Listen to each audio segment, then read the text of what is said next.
मित्रांनो, आपण ही लिस्ट पाहतोय. पोर्टलद्वारे लागलेल्या उमेदवारांची लिस्ट आहे. डेट ऑफ बर्थ पाहू शकता. स्वामी संस्थेमध्ये या उमेदवारांची निवड झाली होती, परंतु ज्यांना गरज आहे त्यांना किंमत नाहीये, त्यातला प्रकार आहे. जवळपास आपण पाहतोय की एवढे सगळे उमेदवार सध्या जो पवित्र पोर्टल शिक्षक भरती दुसरा टप्पा विदाऊट इंटरव्ह्यू राऊंड मध्ये लागले होते. अनफॉर्च्युनेटली एवढे जवळपास 127 उमेदवार गैरहजर राहिलेले आहेत. म्हणजे बोलायला सुद्धा खूप वाईट वाटतं की ज्यांना खरंच असे बरेच उमेदवार आहेत, त्यांची वय संपलेली आहेत, तरी सुद्धा हे उमेदवार आपल्याला गैरहजर असल्याचं दिसतंय.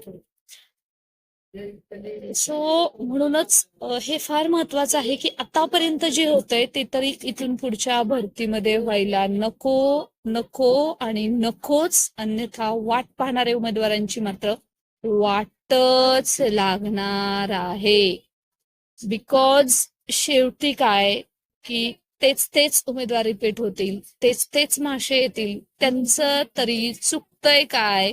कारण ही संधीच शासन देत आहे. एक भरती, एक बिंदू, एक परीक्षा असं नसताना एका परीक्षेमध्ये एका उमेदवाराला आजवर 3 वेळा नोकरी मिळालेली आहे, संधी मिळालेली आहे आणि अजून एकदा तर मिळूनच जाईल यात शंकाच नाहीये. कारण मेरिट मात्र तिथल्या तिथंच अडकताना दिसतंय.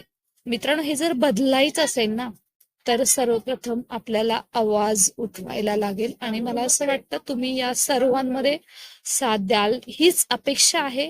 नो मॅटर तुम्ही तिसऱ्या टेट 2025च्या शिक्षक भरतीची वाट पाहत आहात किंवा इथून पुढच्या इंटरव्ह्यू राऊंड किंवा कन्व्हर्जन राऊंड दुसऱ्या टप्प्याची वाट पाहत आहात, परंतु हे पाहणं तितकंच गरजेचं आहे. सो वाट पाहाल, वाट बघत बसाल तर अशाच पद्धतीने मित्रांनो वाट लागेल. कारण पवित्र पोर्टल भरतीद्वारे जे नियम लावले आहेत ते पूर्णतः